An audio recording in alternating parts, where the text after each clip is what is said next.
Welcome to the Driveway Beers podcast with Mike and Alex. Thank you for joining us, and we hope you enjoy the show. Please like, subscribe, comment, and share on any platform that you're listening on. All right, welcome back to another show. DrivewayBeersPodcast.com. Go on Spotify, Apple Podcasts, Google Podcasts. Apparently, no one goes on any of those. They just go on Apple Podcasts. So if you're listening to Apple Podcasts, congratulations. You're one of like the 85%. I listen on Spotify. Me too. Right? I used to listen on Google Podcasts, but apparently I was the only one. So thank you for listening. Please like, subscribe, share, comment, send us a message, whatever you want. We try to respond to everybody. If we haven't gotten back to you, we apologize for that. We will soon, though. What's new this week, huh? Anything new? What was I going to say? There's a friend of the show, at least a friend of mine. I don't know if you guys have met, although he played in our FanDuel Daily Fantasy League this season. I don't do FanDuel because I lose too much. So so when we do it, it's the $50 one-time buy-in. Yeah, I know. And that lasts the whole season. And I lose every week, so I did it one season, and then, yeah, I have a hard enough time setting a lineup on my regular fantasy team. I swear to God, this year I didn't win 1 week on that stupid 17-week challenge. I won 0 of them. I didn't come first, second, or third. Luckily, my wife did. That was a fun conversation. Hey there, wife. Oh, you beat me at fantasy football. Oh, I still have my manhood. So kept that intact. Anyway, so Luke DuBois and his friend Zaw Ma have a new podcast called A Therapist, a Buddhist, and You. Luke is the therapist. I believe Zaw Ma is the Buddhist of the two. They talk about health, mental health, and wellness, which we've talked about before on this podcast a couple of times. If you're looking for just good insights, I mean, I listened to they put out their first 3 shows today or yesterday. I listened to all 3. They was real interesting. They're only 40-minute shows. The Buddhist part of it was a different perspective on life, which I don't have, but it was still interesting for me to listen to it. So if you got a minute, if you got 45 minutes, go check out their first 3 episodes. I listened to it on Spotify. It's called A Therapist, a Buddhist, and You. And by the way, if you're on Spotify and you're listening to a podcast, go ahead and click the follow button for us too. Follow us, follow them, give some small-time creators a little bit of love in that regard. As we mentioned in the last podcast, we're starting, the new currency is, you're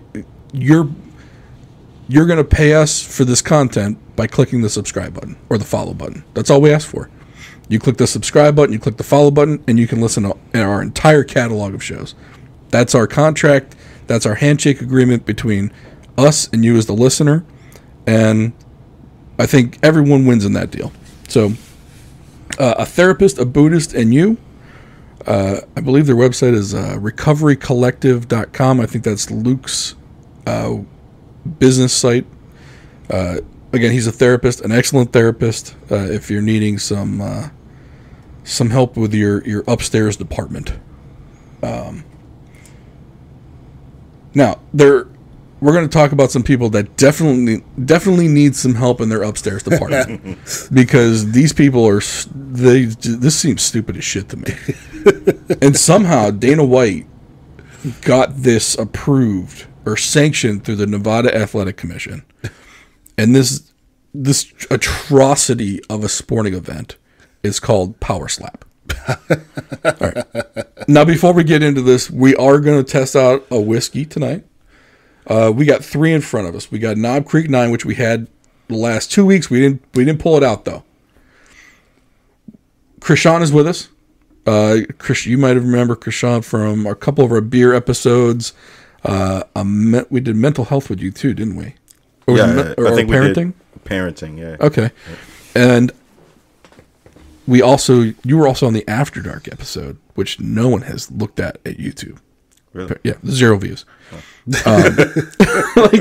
don't have too many with 0, but that's one of them for whatever reason, which I think they're missing out. That might be one of the best ones. Yeah, the After Dark, right? Maybe with the title, maybe they thought it was like porn. No, because the one But then they'd be like, "Ooh, let me look at this." Remember the adult? Our adult hobbies one is still our most popular episode. Yeah. I should have labeled it Adult Hobbies After Dark. Maybe I might have to go back and rename it. watch it go to like 1,000 views on YouTube. Yeah. Like, well, now we know what we got to do. I should upgrade the thumbnails too. Just make it like a lady with big chest. No, just make it all blurred out.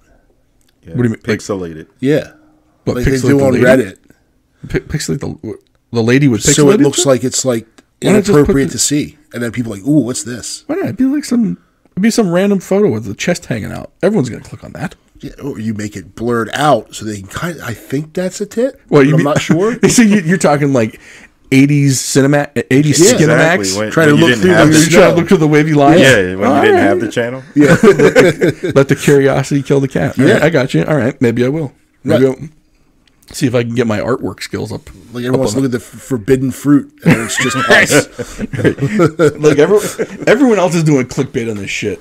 Yeah. And apparently, all right, side note here, apparently a lot of these big like creators, they're paying for their views, for fuck's sake. Which it skews the ad revenue a ton. Because if we're sitting here with 500 listens to 1,000 listens per show, but they're getting like 1 million or 2, but they're paying for 800,000 of those, Yeah, and they're only charging like $1,000 for an ad buy. Well, someone's really getting $1,000 for 200,000 views. Meanwhile, because we're the dummies showing our real listener base, we can only ask for like $20-$30. yeah. So the Daily Wire is who I'm calling out here. Oh, They do this crap. They basically pay Facebook for listens, and like someone pulled receipts on good old Ben Shapiro, and it was like, I think they gave Facebook $12 million in ad revenue. Purchases. I think they kind of got blown up a little bit with that whole Steven Crowder thing too. Oh yeah, they did. Do you see the contract they sent him? Yeah. I'm sorry, not the offer sheet. Yeah. They're trying to defend it by saying, well, it wasn't a contract, it was an offer sheet. Yeah. Well, your offer sheet was straight garbage for that dude. Did we talk about this last episode or not? I don't think we didn't get too deep into it, just because it's the audience for that is like, it's all just the conservative sphere, and Right. it's like that gossipy bullshit. But Yeah. they essentially sent him a contract that said, hey, look, if you're demonetized off of YouTube, the contract gets decreased by 25%. Yeah. The dude hasn't been monetized on YouTube in 3 years. Right. So and it was like, well, it was $50 million. No, take away 25% of that. Yeah. Yeah, you're talking, that's 12.5 million right off the top. Now I would do it for $37.5 million.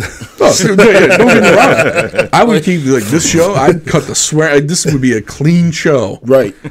and for 37 mil. But I don't think our listener bases are comparable. I mean, look, 500, couple million, but It's just zeros at the end. That's the difference. and look, nice little segue here. If you were part of Mug Club and you were looking for a new place to spend your dollars, you can always go to drivewaybeerspodcast.com/donate, where we have buy us a coffee. Yeah. And you can buy us a coffee through PayPal. You can do it monthly. I think you can do it. It's $2 monthly or $5 monthly if you want to get us the grande, or it's $1, $2, or $5 at a time. And that buys us a coffee for a day. So you can buy us coffee for a month or coffee for a day. We don't send you mugs, so we're not going to call it Mug Club, but we can call it Coffee Clatch. Yeah. For my wife's Jewish, so we can the Coffee Clatch. You can send signed red Solo cups. Yeah, right.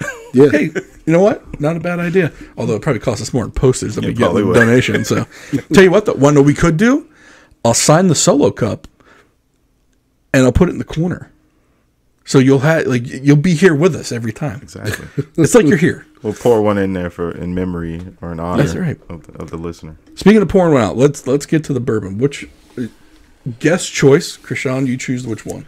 I think let's go with the Buffalo Trace kosher here. It's a rye recipe, so might be little bit on the spicy side. I enjoy it, but I enjoy Buffalo Trace overall anyway. So you're trying to turn us off of whiskey with this? No, I think whiskey's fine. Bourbon's better, but no, whiskey's fine. So it was funny when we did talk in the last episode. Remember how I talked to you? I was talking. You drink yours neat. So typically, if I want to try something new, I try it 3 ways. Okay. So I try it neat. I try it with a few drops of water to kind of open it up some, and then I try it on an ice cube to dilute it.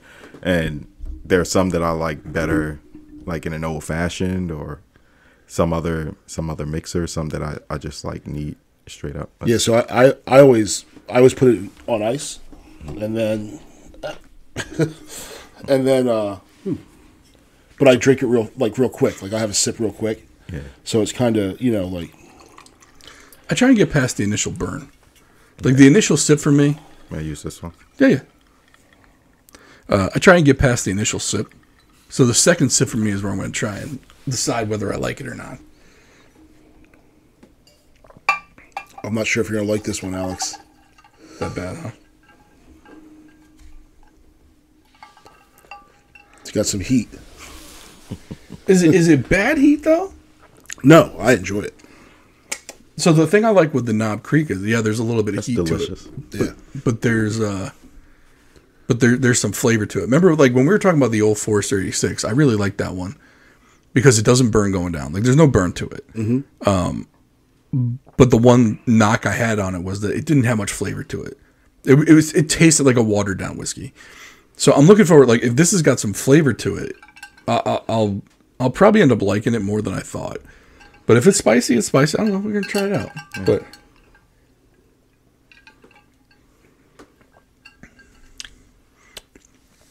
warms the cockles right there.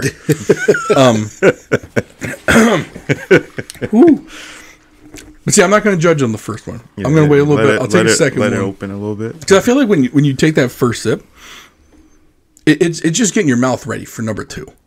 The first one's like, it's always going to hit you like, wow, it's a lot of alcohol. As I'm coughing. I'm not that dude like from the videos. I'm not sniffing it like, oh yeah, that's the stuff right now. This one smells just as much as alcohol as the other ones. I don't know enough about it to be able to go like, oh, I got a nice this.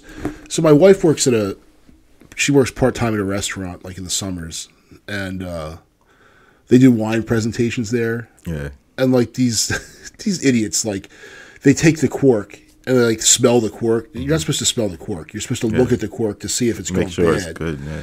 And then they do all this stuff, and it's usually someone trying to impress either like a client or a girlfriend or an in-law. And it's like you just look like a complete jackass, but nobody else at the table knows that they're doing anything wrong either.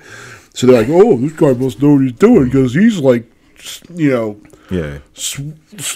the cork and picking his nose with the bottle and So I don't pretend to know enough about it. Now with beer, I'll take a nice whiff of it sometimes. Mm-hmm. Remember how we talked about the cup that we didn't know the name of? You want to know who texted me the name? Christian. Oh yeah. He's like, I heard the show this morning. Let me see. I got the text, but I got the receipt. As I'm scrolling, the fancy whiskey glass is a Glencairn. Oh yeah. I don't know if I said that properly, but it sounded like I did. So, but they're cool because you can see. I think I call it the legs. People look at legs on wine. Yeah. Women, whatever. Bourbon has it too, almost like a viscosity level. So something that's aged a little bit longer, I think you'll see kind of heavier legs as you spin the glass. But I'm gonna ask you to do me a favor. Just pull the mic in just a little bit. Yeah, I think we have this problem every time. A little bit. Here, you can just grab it here and just pull it right out. There we go. Right out to you. I turned the mic up a little bit, but it didn't. I want to make sure we're getting you. Otherwise, it's going to be like when we tried to do the last episode, and I decided not to turn the microphones on. So we talked for 8 minutes before I'm looking up. I took a look to my right and I was like, oh, man. That was our best 8 minutes ever. It was great. That was going to be what broke this podcast wide open. That was it. That was it. Poof. It wasn't my first time. You know how many great episodes we've had that I didn't click the right button on? Ugh. We should have been famous by now. Big famous. We could have gotten that 37 mil from Daily Wire. Why cut us short? And for all my liberal friends out there that would be upset with me if we did, we'll have a really nice party and you'll enjoy it. So, be honest with you, I don't think anyone likes us. I think we're so far down the middle that we get. I think enough people hate us on both ends of the spectrum. Yeah, like I think when we said like we're in favor of the idea of single payer healthcare, I think the entire conservative side was like, "F these guys, how are we gonna pay for it?" Well, we didn't get into that. Like there was a guy who literally argued with me on our Twitter feed about that. It costs $350 trillion to do Medicare for all. I don't think so. Yeah, I don't think so. No. In fact, I mean, it was the whole thing of, I said, if it's done right, I said, I don't believe it'll ever be done correctly. That's why I don't think single payer would anything right. Yeah, single payer is never going to work. I like the idea of it. Right. The government's never going to implement it properly, so it won't work. But that wasn't what we were saying. This dude was like, you gotta be able to pay. Like, Broseph, like why is it every time Republicans get in control of Congress, like the House, now all of a sudden everything's got to even out and the debt ceiling actually becomes an issue again? Yeah, it's like it was never an issue. Stop this nonsense. We already figured out this is monopoly money at this point. Yeah, yes. Because they printed so much of it in the last 5 years. They've just been printing monopoly money. And nothing happened. I think from 2020 until, what was the final round of stimulus? 21? The latest round? I mean, 2008 and 9, you had the huge investment. Yeah, well, that was all bailing out the banks. So us regular folks didn't see any of that. Well, no, there was the whole ARA construction stuff, like the American Reinvestment and Recovery Act. Mm-hmm. Yeah, but that was billions. But I think it was in 2020 and 2021, the United States printed more money than has ever existed in the entire history of mankind. Yeah. Going all the way back to the Romans. Now, here's the thing, though. Every time that's happened, no, don't get me wrong, it hasn't happened on this kind of scale, but every time that's happened, hyperinflation has followed in the next 5 years. Mm-hmm. Now, we're only, how many years off we from that? 2? From 20? Barely 2? Yeah. We could still see hyperinflation from that. The problem is, though, I don't think we will, because I don't think now that they're not throwing stimulus checks out to people, people aren't spending like they were. And if they are, I mean, we were already seeing the inflation part, but I think I still think people are shell shocked from 2008. Like, I always equate that that's our generation's the Great Depression. Like, from when my grandparents, they saved all their money. Like, even when they could afford stuff, they only bought what they needed. They drove my grandmother drove a Toyota Corolla for 25 years. Oh, I'm driving that Sienna till the wheels fall off of it. Yeah. I mean, but like that, I mean, they had pensions and bank accounts, and everything was like, the house was paid, everything was paid off. But they wouldn't get rid of the Corolla. They wouldn't get rid of, they just kept things that worked. Yeah.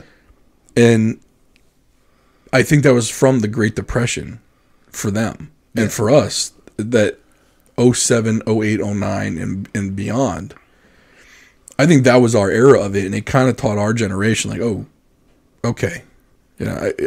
Bankruptcy is a real thing. Yeah. My house can get the foreclosure issues and all. I mean, you're talking cars repoed. So I think that's kind of shell-shocked our generation into not hoarding money, but I think we're better with money than probably our parents' generation might have been, to a certain extent. Mm-hmm. So I think people right now, and I'm not saying all people, I'm just saying you probably have a group of people that are kind of hoarding some cash right now just because they see the inflation coming. Mm-hmm. So I'm hoping what happens is you won't get the hyperinflation, because some people aren't just going to go on spending sprees. But, I mean, right now, I mean, there's a shortage of buyers for housing and cars. Yeah. And mostly because car prices are outrageous, but car prices are coming down. House prices are starting to come down. Even with mortgage prices, they're the lowest they've been in. The mortgage rates are the lowest they've been in a month. They have the lowest originations this past week than they have in the entire month. Yeah. And so I think they're going to lower mortgage rates again. So if you're thinking about buying a house, hold up for like maybe another month. You might see Buddy some of mine rates. just closed yesterday. Wow. So he probably closed at the peak. Well, the good thing about locking in a rate, if the rates go down, you can get the new lower rate. Yeah. The reason why you lock in a rate is just in case they go up. Yeah. But he probably, even if he locked in a rate, and even if he paid like $500 to lock it in, if he got I think in 30 days it went down like almost an entire point. Mm-hmm. I mean, he probably took advantage of that. Yeah. But anyway, I mean, I don't know how we got here from the power Is that why people are slapping the shit out of each other? There we go. Good segue. Well, I got one more. Oh, by all means. It's because we said shortages. So I'm going to put my conspiracy hat on for a minute. So, two airplanes crashed into two separate food production plants? When? Over the last couple of weeks. Two different airplanes. In this country? Yeah. Oh, wow. Yeah. And then they killed all those egg laying the hens that lay eggs. Like 57 million of them because they had avian flu. I didn't hear about any of this. Oh, you didn't hear about? And then this is all news to me. I've heard about the bird flu. But then a chicken coop caught off. One of the largest egg producing plants in the country caught on fire, and another 300,000 chickens died. Gee, is that why they're saying eggs are going to go to $7 a dozen? Yeah. I was at Trader Joe's last weekend. Last Wednesday. So it was a week ago, 7 days ago. It was only $4.50. No, I eat like... They're usually like $2.50, but I mean, still, I didn't think... It wasn't $7. So I go to Sam's Club, and I buy my eggs in the big box. Triple stack. Yeah. It's like... I think it's got like 7 dozen eggs in there. Mm-hmm. Like, that's how I buy my eggs. Yeah. So... But I'm looking at this, and I'm like, coincidence. But then I'm thinking about like when they're putting out the fire at the chicken coop. Like, is everyone hungry? Like, does it smell like chicken barbecue? Like, man, like fireman's like, how you doing, man? You go to that husband? Yeah, man, I can go for some Chick-fil-A. Yeah. I mean, this is gonna be real morbid, but does that go from like Goshen Farms to Tyson Foods at that point? Like, does that become a chicken nugget farm now? Like, well, they're already baking. Might as well flash freeze them and put them in a bag. It's Sam's Club's rotisserie chicken. Yeah, sure. I think you're still ahead. Don't worry about it. Speaking of the rotisserie chicken, we're never going to get to the fucking power slap, but the rotisserie chickens at Costco, so they were $5.99, which is about the price of the grocery store. Mm-hmm. The chicken was, I'd say, a good chicken and a half bigger than the one I would get at the grocery store around the corner. We were surprised. I felt like we were getting a little cheated from the grocery store. So I was at Sam's Club. There was a line for those things. I saw that the other day. For the chickens. Yeah. For the rotisserie chickens. Now, look, they're okay. Now, I'm not waiting in line for one, though. No. It's not that good. I wait in line for, like, Peruvian chicken, like pollo a la brasa. I'll wait in line for that. But I'm not waiting in line for regular rotisserie chicken. But, like, they're pulling them off. And there's, like, all of a sudden people start rushing over their carts. I'm like, what's going on over here? Like, they're waiting in line for the fresh chickens. I'm like, you guys. Yeah. Jeez. Like, but you can't find chicken thighs there. It's really been bothering me because I switched over to chicken thighs. Costco's, they've had them. Boneless, skinless, I can get them. Maybe I should go buy them and put them on the black market. Yeah. And eggs. Get that chicken money. And eggs. I want to get a chicken coop and put in my backyard. No. Just, all the apocalypse people, they're saying, like, they got for people that listen to, like, Tim Pool's podcast, the Timcast, he talks about, like, getting yourself chickens and all the time. Have you ever had a fresh egg? Yeah. I had a neighbor who had chickens once, and they would get out. And you know, I'm not from the country, so there would be a chicken in my driveway, and I'm like, why is there a chicken in my driveway? So I knocked on her door once and I said, hey, your chicken's out, and she says, oh, you can just pick it. pick her up and put her in the yard. And I said, I pick up chicken from the store, not from my driveway. Come get your chicken. I am not picking up your beast. I am not picking up your chicken. They're pretty docile. Chickens? Yeah, here's the. Let's you ever see a chicken eat a mouse? No, but let's if anyone ever told me to pick up a chicken, I'd look at them like sideways. Like, you think I'm going to be able to catch a chicken? That's number one. Yeah. How am I going to catch? They're fast. I'm not going to be able to catch a chicken. Like, I don't know. And all the predators. You got to deal with the foxes coming after your chickens. Yeah. So you got to have the coop. You got to electrify the coop. But they have the chicken trained, don't they? You ever heard of those? Where like the chickens can move, like they move the coop. Oh, so to keep it moving, yeah. So they keep the ground fresh and stuff. People who have chickens, like they don't have ticks in their yard. Oh yeah, they eat all the They eat like lower mosquitoes. Yeah, I think too. Yeah. Your neighbors will want to shoot you if you get a rooster, though. I'm not getting it. I just want a chicken. Don't you need a? You need a rooster, though. I don't think so. No, they'll lay without the rooster. But don't you need the rooster to keep them like horny? Yeah, pretty much. Keep them primed. I don't know. I don't think they produce the egg if there's no rooster around. Like get them all excited. I think women menstruate whether a man's around or not. It's just we're talking about chickens and hens. We're not talking about women. What is the egg? They're female chickens. I don't know. We need to look. We probably should. If we're gonna go this down, we need like a chicken expert. We need a chicken expert. Yeah. So if you are a chicken expert and would like to be on the show, please contact us at contact@drivewaybearspodcast.com. Well, I'm gonna buy chickens in the coop. Will the HOA let us have chickens? No, I am no longer joined the board just to say no. Not when you had all these farm fresh eggs, right? No, I mean, apparently, like how many do you think you get at a time? Though I'd be greasing the wheels over at Krishna's house with the eggs. You get it's like an egg a day out of these hens. I think somebody get 4 out. Really? Yeah. A buddy of mine had chickens, and he had so many eggs. So he's like, "Hey, bring in to work." He says, "Bring in an empty egg carton, and I'll fill it up with eggs for you." So cool. So the next day I bring it in. He takes it the day after that. He brings me back the thing. Like 2 days later, he's like, "Hey, you need more eggs?" I was like, "No, you just gave me 18." Oh, well, I got more. Let me know when you need them.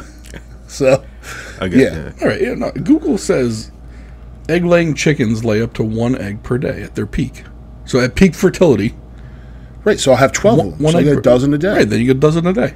Right, yeah. But they're not laying. You said they lay 4 a day. Whatever. Come on, man. You have 4 chickens. you want the super chicken. Yeah. You want that. But I eat like 4 eggs for breakfast every morning. So if you gotta get 12 chickens to get your dozen a day. Yeah. Or 4 hens. If you got 3 boys. Yeah, they're gonna be housing eggs when they're older. Right. You know, try to get swole. They have to go raw eggs and knock it back. Protein shakes. Like this whiskey. Yeah. That we're drinking here. What is it? Buffalo Trace. What is it called? It's Buffalo Trace. It's just kosher. So, yeah. So for our Jewish friends on there. Yes. Okay. Great. Well, mazel tov. Yeah. Mazel. Good things. Good things. All right.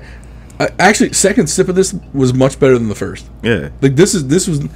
I thought this was, by what you were telling me, I thought it was gonna be like super awful on the mouth. It's not. I mean, it's really nice. It is spicy though. Don't get me wrong, but I almost prefer this to the Old Forester 86, and I really like that one. Yeah. I would almost take a little bit of the extra burn that's here for the flavor it brings. Like I feel like I'm drinking something rather than watered down bourbon. Yeah. Now, with that in mind, though, I do want to try the Old Forester, I believe, 1910 and 1890. So they make it 1870, 1890, 1910, and 1920. Yeah. Or Old Foresters. And then they have the Old Forester 86. Those are like their top shelf. Aren't there the higher price bottles, I think? They're a little bit higher. I mean, if I remember right, the year ones are about the same price. They're just different proofs. But the 86 is cheaper. Yeah. It wasn't inexpensive though. It was still like $32 for a regular 750 milliliter bottle. So it's not in the bargain range at all. Like the Knob Creek, I think, was only like $25. Yeah. So that's also 100 proof. I would like to compare that to this, maybe in the next episode, just to see, What's the proof on this? Let me check this. 94. Okay, so that'd be 94 versus the Knob Creek, which is 100. I'd be interested to see the taste difference. But we'll get to that another time. Power slap, because this one is slapping me in the face pretty good right now. I get more talkative as I get a little bit more in me. This could be the dumbest shit I've ever seen. The power slap. I'm sorry. For anyone who hasn't seen it, and I got something, I had something queued up for the TV powered off. I'm going to pull up the YouTube clip, because I don't know if you guys have seen the clip of what stupidity this is. I've seen it, but I haven't, I don't know a whole lot about it, so... It's basically two dudes, or women, it's equal slapping opportunity. Yeah. And you're putting your chin out there. You can't defend yourself. And you straight up get slapped hard. Like right now we're watching clips of it of dudes just getting knocked out by slaps. I like watching the slow motion where their faces are distorted. Yeah, like that. Like this chick, this girl right here, she just did a forward roll because she couldn't stand up. Yeah. This just knocked the dude out cold. But the powder on the hand. Right, because that, look at him, out cold. Like, they got a dude behind you ready to catch you. Why? Did he have a cushion behind his ass? Now, that being said, would I watch it? I don't know. We just did. Right. I mean, do I want to see Dana White's full production behind it? Getting to know this guy who's about to be knocked out in 5 seconds? Probably not. So that's the thing, so I look at this. First of all, people are betting on it. Of course. Because people will bet on anything.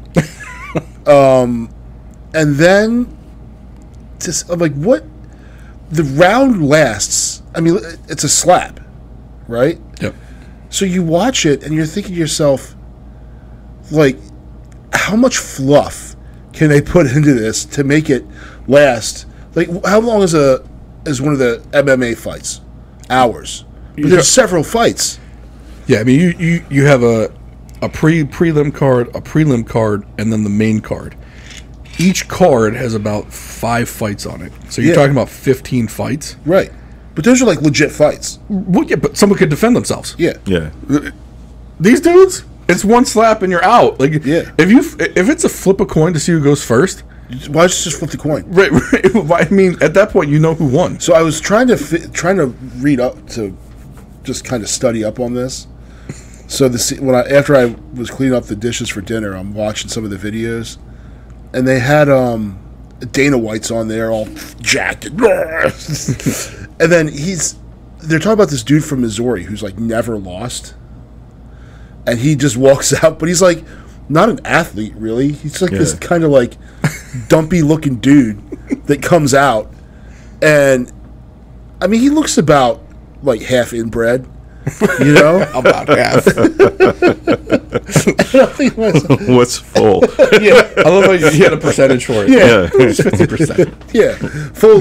That's web feet. My inbred meter says 50%. But I'm looking at this dude and I'm thinking to myself, so I went to college in York, PA, and the college it was all kids from Maryland, New York, and New Jersey, and Philadelphia. That's pretty much who went there. Mm-hmm.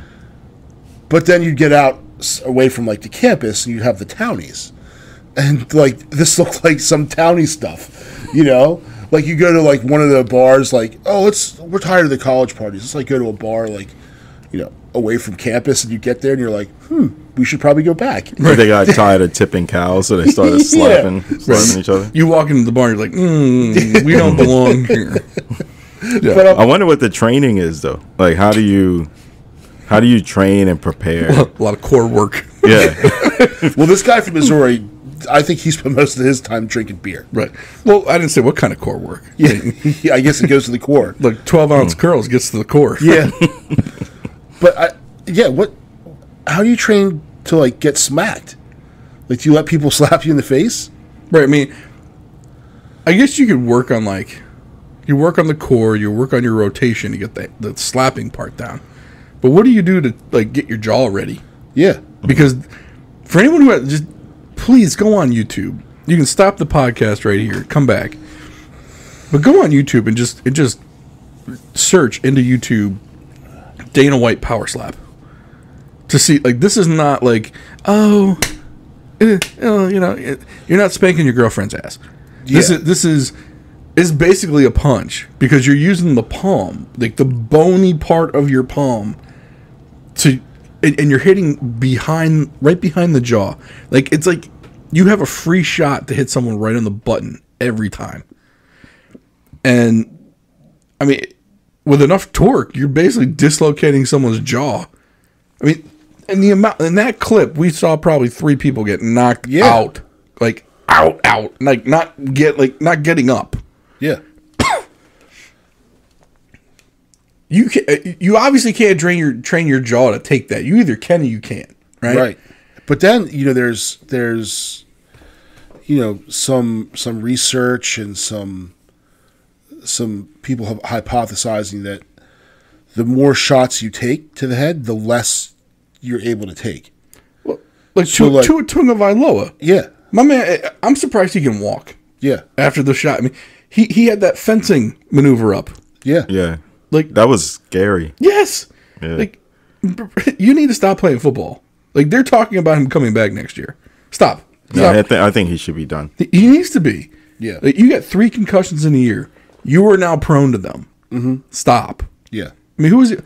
Was it a Pittsburgh? Was it Neil O'Donnell who also had like I can't remember the quarterback, and they kept trotting him out there.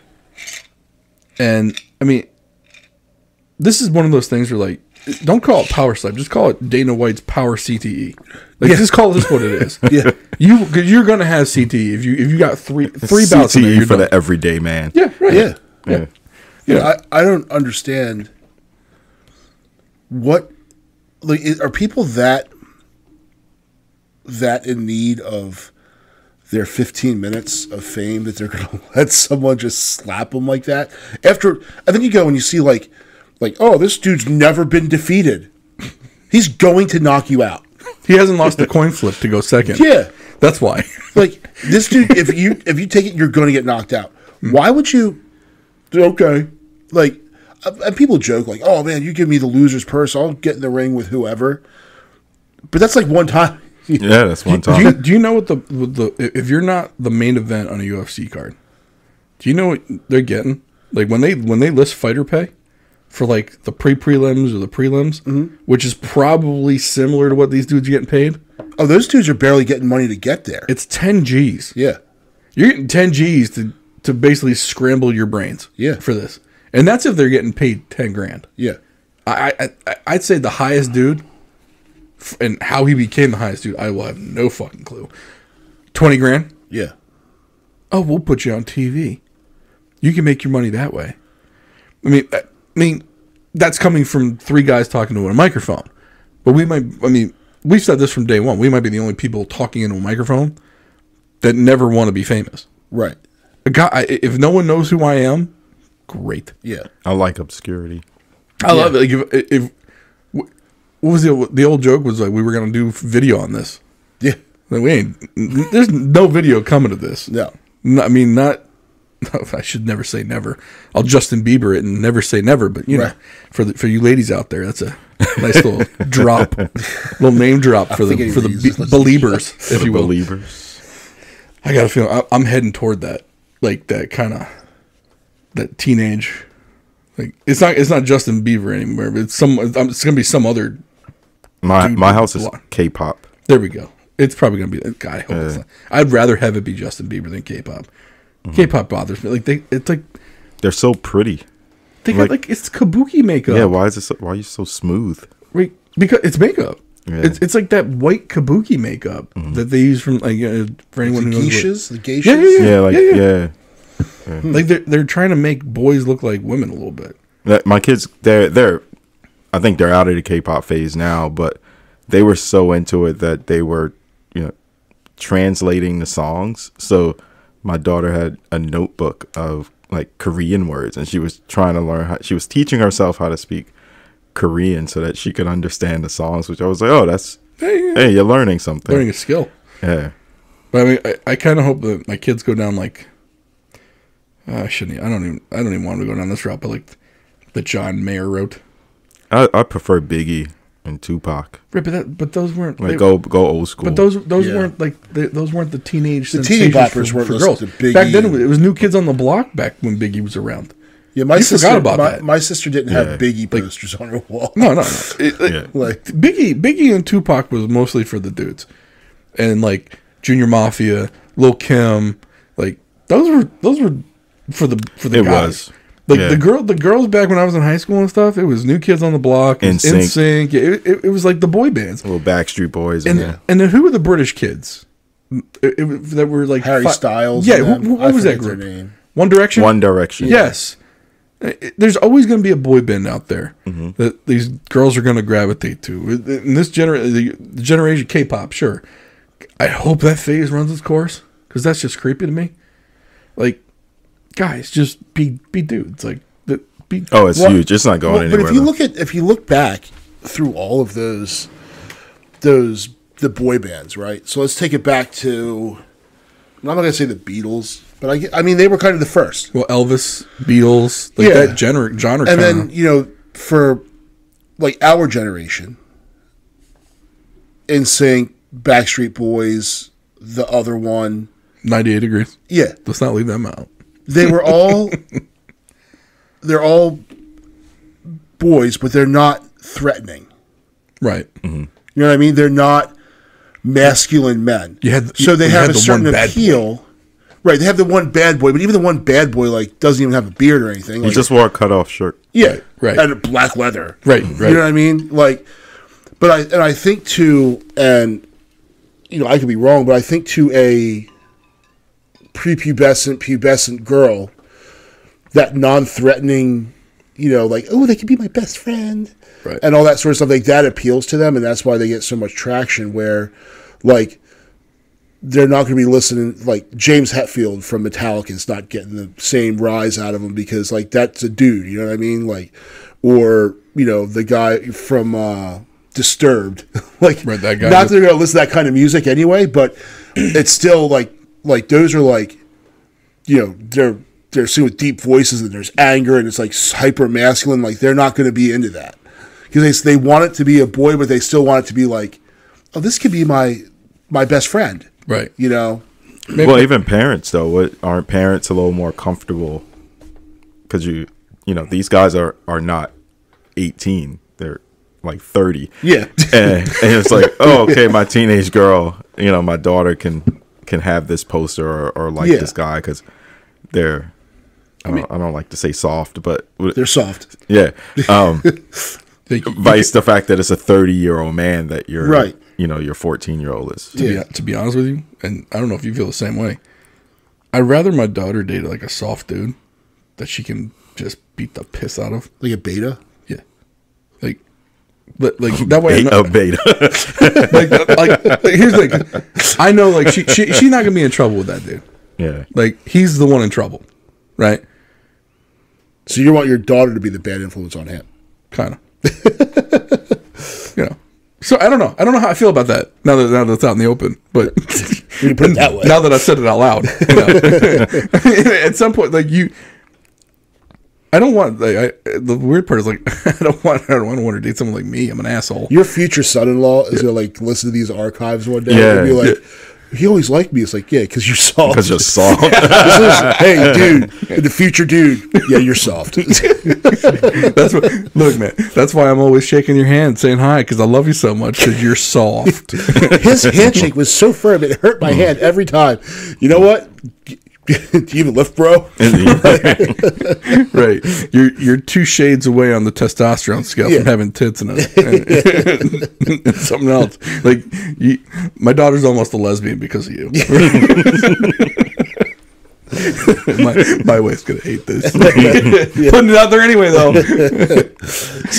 So future Alex son-in-law. It is what it is, man. Look, man, they're gonna love me. I'm awesome. All right, let's face some facts. I'm gonna be the worst father-in-law ever. Although, no, never mind. I ain't gonna say it. All right. So, is there anyone out there? I don't want to say anyone because, of course, there's gonna be someone out there that thinks the slap league thing is gonna be great. I'll put it this way though. Will you watch the first one? No. If you didn't have to pay for it, would you watch the first one? Probably not. I don't watch any of this stuff. I don't watch the UFC fights either, though. All right. I will if, like, the last UFC fight I watched was at Jim's house, and I fell asleep. Right. So, like... See, I don't want to out that either. When I watch at a friend's house, because I'm not paying for it, I will watch it. Yeah. I will not pay for this, and I probably wouldn't even follow up to see who won, because I wouldn't know who it is anyway. So can these people say they're athletes? No. I'm sorry, dude. Do they say they're athletes? Probably. Yeah. Esports people say they're athletes. They do. They do. Like, that's rough. It is rough. Yeah. Like, you gotta work out your finger for your mouse and the keyboard, the other two for the keyboard fingers. That's not an athlete, my man. No. Mathlete, sure. But athlete? I don't know. So I still follow my high school on whatever social media I have, and just to see, because like some of the kids I played with are actually like coaching now, but like I see, and like they post like people that are getting scholarships, and they're like such and such just got a scholarship to be for esports to university or whatever, and I'm like, they're paying kids to go to college for this crap. Oh yeah. To sit around and play video games? Here's the thing. It's like the incel scholarship. It's weird though, man. Like, the money behind gaming online for views is huge. Yeah. I mean, shit, Twitch is based on it. And those people, I've never been on Twitch, but I've seen the views that Twitch generates. My kid watches it. The middle tier Twitch guys blow the YouTube guys away. Yeah. And that's just as far as views. You watching someone play a video game. Yeah. And look, guilty pleasure. I'm not going to lie. There are some guys on YouTube that play like backyard baseball on the old Nintendo Entertainment System. It's like probably a 15, 20-minute video. I've watched the videos. Like, I get caught. Like, but I was also the kid. So my brother was really good at video games. And like, we first got the Nintendo Entertainment System, then he got the TurboGrafx 16, and so on and so forth. Like, he kept upgrading the system, and I sucked at these games, but I wanted to see what happened, right? Like, I couldn't play Super Mario Brothers 3, but he could, and he beat it in 2 days. So I watched him play it in person, though. I didn't sit on my couch and watch someone I don't know play it. Yeah, but I watched this dude play fucking backyard baseball on Nintendo Entertainment System on YouTube for 15 minutes. It's the natural progression, because when they were little, they were watching that. What was it? The stupid kid that opened the toys and played with them. Oh, dude, yeah, those. Like, dude, I was that kid. That kid makes a lot of money. I know. He makes like $6 million a year. That kid could buy and sell me up the river. That's the adult version. And when he's playing the old school video games. That's now they transition into this. So like, I'd sit there and I'd watch my kid watch a video of a kid playing with a toy that he has. I'm like, dude, you own that toy. It's right there. Yeah. But no, he's watching. Doesn't even want to play with the toy. He wants to watch a kid play with the same toy. Mm-hmm. And then I watch him watch these videos, and it's some kid playing Madden. Mm-hmm. Like, broski, you have Madden. You have that downstairs. You can play the game. And I watch, and they do these dumb challenges. And what is it about that thing? They all sound the same. They're like, bro, look at that, bro. It's bro culture. It's annoying is what it is. Are you able to learn how to play better by watching them? Or is not really? Because it's not like, oh, your tennis swing is bad. You could watch this video of someone, and they're not showing you how to do what they're doing. Like, they'll kind of walk you through like the play choice. Some of them will. Like, they'll walk you through the play choice and they'll say, look, this guy's going to be open if this safety pulls forward, or if this safety drops back, the underneath route's going to be open. But they're not taking you through, like, if they have a running back, they're not saying, look, I'm going to spin move here to dodge. Like, it's none of that. Like, it doesn't tell you how to work the controller better to be a better player. They'll kind of walk you through some strategy, though, with them. Okay. But sometimes it's just them talking to the guy they're playing against in the headset. Like, it's just them talking trash. It's the weird, which to me is annoying as shit. Now, I did get caught up in the unboxing videos. I got a Traeger for Christmas, and cool. I didn't realize I got turned on YouTube to see, what people were doing with it, and 2 hours later, I was still like in these videos, watching folks work their Traeger. I learned a lot, but it wasn't, I wasn't just watching some dude grill, but you watch me grill. I'm just sitting on the back porch drinking beer. I'm going to tell you what I did watch. This is apparently confessional day for me. There's a YouTube channel. You should be with the therapist and the Buddhist. I should be. Listen, Luke's got an open invite to come and do some therapy in this brain because there's a lot going on. I watched two bearded dudes butcher a cow on TV. The bearded butchers? Yes. Oh, yeah, that's an awesome shit. I'd watch it. Yeah. All right, this is confessional for everybody then. No, but that's cool. You're learning something. I am learning something. I get that. My kid doesn't learn anything from watching some idiot go, bro, look at this, bro. Like, he doesn't learn anything from that. It's rotting his brain. But you learn, like, where New York strip comes from as opposed to where a ribeye comes from. But I'm never going to butcher a cow like you may have to. Right, there might you refer back to it. Right, the apocalypse comes out. I may need to butcher so when a all the chickens are dead because planes crash into them, and there's a cow, I got you. You can butcher it. And we have our neighborhood cow. Right. I do feel a little bit better about myself that you said it's okay. Yeah. All right. Why? It's like when you watch the home improvement shows. Like you're not ripping a wall down. But guess what? If you have to, you're like, hey, I remember watching the Property Brothers rip a wall down. I honestly I watch a YouTube dude put down like laminate flooring. Yeah. I don't know why. But you're like, I could do that. Like, oh yeah, I think I can, but I know I can't, or I know I don't want to. Like, the want to is more of the problem. But all right. Speaking of cows and beef and eggs and protein and all this stuff, about time we gave an update on weight loss, or in my case, it's weight gain. So I started off, it was 349 point fuck all. Went down to 339 point whatever, and now I'm back up to 346. So I've gained quite a bit of it back. And calorie count wise, I've been really good. I've stayed under the 24. The app tells me to stay under 2,500, but I've been staying under 2,400 calories a day. Right. I've also been really good about staying away from the carbs. Now, I've stayed under about 80 carbs a day. I think the goal is supposed to be like 65, and I try and get down there.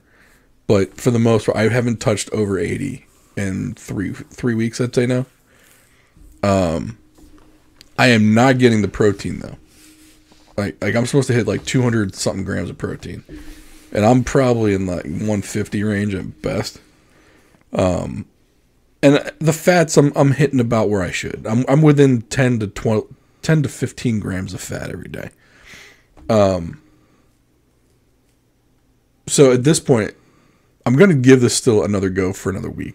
It's not keto because I'm not low enough on carbs to be keto, and probably not high enough on protein. The problem is hitting the calories, but also hitting the macros at the same time. Mm-hmm. That's proven to be quite difficult. Like I can hit 2 of the macros and the calories, or I can hit calories and none of the I've never hit all 3 macros and the calories in the same day.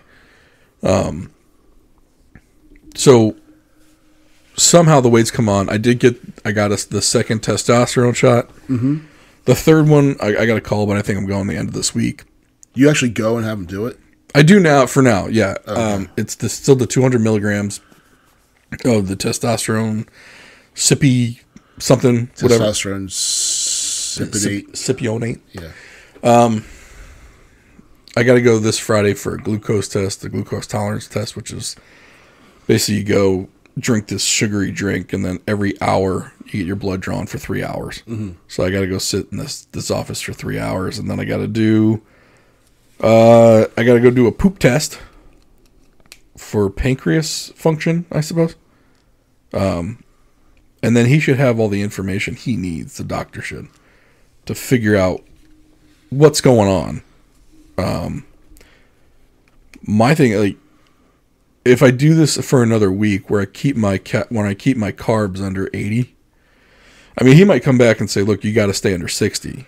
Maybe those 20 grams of carbs make a difference. But I'm a little over 4 weeks in.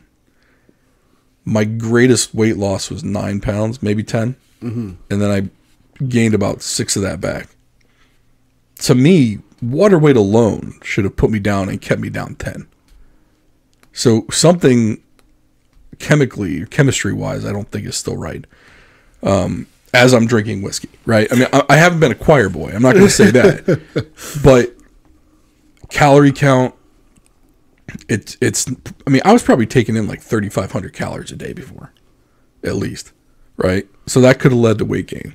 So me just being under 2,500 alone should be a calorie deficit. So anyone who thinks calories in, calories out is all that counts, this is probably proof. I mean, unless the number's wrong, unless I was given the wrong number, right? Now I'm going based on what an app told me my number should be. Mm-hmm. The app said 2,500 calories.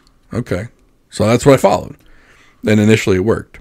Now the doctor might come back and say, "Look, you got to be under 2,300, and that extra 200 calories a day is the difference," and that could be well it.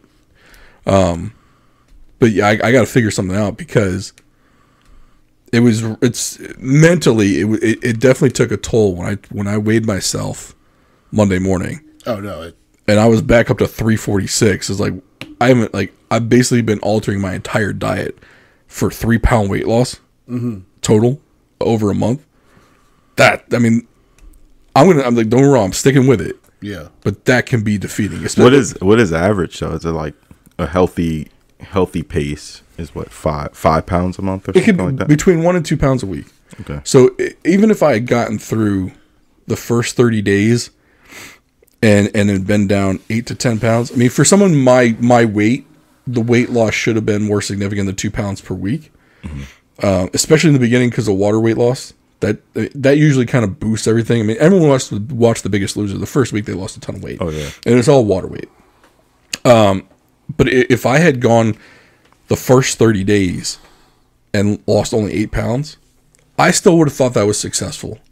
For it to only be closer to like 4, it's a little disheartening, especially when I was down 10 and then I gained some of it back. Like, it's like, damn, okay, what did I do wrong? So right now, like, mentally, I'm like, I'm lucky like, that we had talked about this before. My mentality about this has changed. That, you know, I'm not looking to now go and emotionally eat because of this. It's the furthest thing from my mind. In fact, emotionally, I want to stop eating and like I want to cut down to like 1,300 calories a day, but I know that'd be horrible. So I'm gonna stick with this for another week, and maybe it was just a week. I don't know but yeah, mentally though, for other people who are out there who go through this, you know, yes, it can mess with you mentally to fluctuate this much, especially in the very beginning. So that's where I'm at. Yeah. So I'm down. I dropped 12 pounds the first week. That's awesome. Like, boom. And the next week, 2 pounds. And now I'm for the last 2 weeks, I've been holding right at like 10 to 12 under where I started. But that's awesome. For 30 days, that's awesome. Yeah. But I was hoping to keep dropping 10 pounds 10 pounds a week. Yeah. Now, I have not been a saint at all. So I'm good. I'm really good 4 days out of the week. So I'm first of all, like, find your worst day. My weekends are terrible because I'm like, woohoo, let's booze, let's eat pizza, let's do whatever, and I kind of go off the rails. And then so the worst time for me to weigh myself will be Monday because I'm just gonna. The best time for me to weigh myself is Friday morning. So that's what I kind of do. I weigh myself every Friday, and by doing that, I'm giving myself that benefit. And even if it's not a true, like, that's your the you know, if you leave it like waves, if I'm in the bottom of the wave, that's what I need to do for my own sanity. So maybe try weighing yourself on Friday morning. Yeah, so normally I do Sunday and Thursday. Okay. Sunday would be not good for me at all. I usually do all right on the weekends. I usually do all right. You're right, though. I mean, I should probably, mentally wise, I should probably give my weekend. My weekend should be a time for me to have the carbs if I'm going to have them. And get that weekend as far in your rearview mirror as you can. Yeah, and before you weigh yourself again. And the funny part is, I don't miss the calories though. Like I haven't felt hungry, so I can survive on this 2,500 calories. That's not the issue for me. It's the carbs have been the tough part. Like no pizza. Mm-hmm. Like we went up away for the weekend, and the first night everyone gets there, we basically just get a whole bunch of pizzas, and I did not. I got basically an antipasta salad with like ham, salami, some cheese, and it wasn't very much of that, but then like greens and tomatoes and cucumbers and all. I had that salad and I think I had 8 chicken wings. I did eat one little square of pizza, and for those who knows what Lido's pizza is, the squares are tiny. It's hard to eat just one. And I had one with veggies on it. And that was it. And I walked away from that pizza, and that pizza stayed in the refrigerator all weekend, and I did not touch it. So here's the thing: I love pizza. So for me to make that sacrifice to not eat that pizza, but not get the reward of not eating that pizza, is really, really disheartening. Yeah. But like I said, I'm going to give it one more full week with the lower carbs and see what happens. And if it's not working, and this is with me tracking. Like I didn't track that weekend, but I made sure as shit not to eat a ton. Like for lunches, it was like slices of salami and some cheese. And that was it. For breakfast, I drank coffee. I didn't even eat breakfast, unless I had Greek yogurt, and that's got 100 calories in it and no sugar. Are you like intermittent fasting or something? Or no, just avoiding breakfast. I'm just not necessarily avoiding breakfast. Like if I'm having breakfast, I just don't want to eat carbs. Like that's my whole thing is trying to avoid carbs. So like in that house, I knew I had the pepperoni sticks, the salami sticks, lox, and those Greek yogurts, which didn't have sugar in them. So I knew those were safe foods for breakfast. And even with the lox, I didn't put it on bread. I didn't put it on crackers. I literally just took the lox out of it and I just ate it plain. I think I did have some cheese though. And maybe cheese and dairy are not for me. I mean, the doctor did want me to steer away from dairy. He's an anti-dairy person for everybody, though. He doesn't like people. In that book that he's got me reading, Nature Wants Us to Be Fat. It's an anti. It doesn't think dairy should be incorporated into your diet. Not eggs, but like milk and cheese. But I haven't eliminated dairy, so I probably had more cheese than I normally would. But there was never a day on that weekend. It was 4 days. It was Thursday, Friday, Saturday, Sunday. I did not go over that 2,500 calories. So, and I tried not to have the carbs. So like I didn't eat fruit. It was literally like slices of pepperoni for lunch with some cheese and the lox and the yogurt for breakfast, and then at dinner time, when we went out to dinner, I had sea scallops and grits. Now grits are potatoes. Corn. Corn. Yeah. So that's still carbs. I mean, because of the sugar. It is a carb. Yeah, it's carbs. But that was the only carb I had that day. So, there's something going on there, right? But I want to give it another week so he's got a full month and a week of data to go off of. And we'll just tweak it from there. I mean, maybe exercise is more important than we're talking about, because that's the one thing I have been holding off on. I don't want to do exercise for shit. I'm sorry, I hate it. I don't even want to go for a fucking walk. So I've been really good with my exercise, but the problem is I'm doing a lot of lifting. Okay. Yeah. I love to lift, and I get into arguments with people, and they're like, "Oh, you need to get on the treadmill and run." No, I'm going to hurt myself. I don't need to be. All this weight doesn't need to be coming down on my joints. It hurts. No, I do have people that are this big. They don't understand. No, I have a Peloton, so I've been riding that, and then lifting. The problem is, it's making me hungry all the time because I'm burning more. And the thing, people say, "Oh, you want to have a high metabolism?" Yeah, you want to have a high metabolism, but the trade-off with the high metabolism is you're going to eat to fill that void up. Your body's saying, "Give me more food." So, I don't think I've been lifting enough to like actually show like, "Oh, you're gaining weight," and like those gains. I don't think I've been lifting to that extent yet. But the thing is, like, everything feels harder, not as squishy anymore. Starting to see those results, and that could all just be from a pump too. But still, it's nice. The wife like goes and grabs her. I was like, "Ooh, what's that?" That's called a tricep, a big one. Got those. But at some point, though, you got to hope that additional muscle burns some fat. So yeah, muscle metabolizes at rest. And lifting, especially when you get into hypertrophy, when you're actually building muscle, like your body needs that energy to.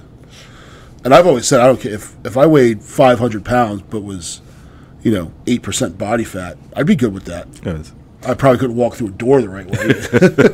but again, we talked about this. How many 500-pound muscle Not many. bound dudes? Yeah, not many. Do you see at 70 years old or 75 years old? What, Arnold? Yeah. Even guys like Arnold lost a ton of weight. Yeah. Arnold's not carrying the weight that he used to. God no. And I think though that when it comes, you have to find something that you will do, because you could have the top trainer in the world develop the best exercise program in the world, but if you don't do it, it's worthless. But if you will go and do 30 minutes total walking a day, not 30 minutes at one time, but like 3 sets of 10, and you'll do that, that's better than the best program in the world that you don't do. So it's just finding something that you'll. It's some movement. Not a few years ago now. It's probably been like 5 years ago.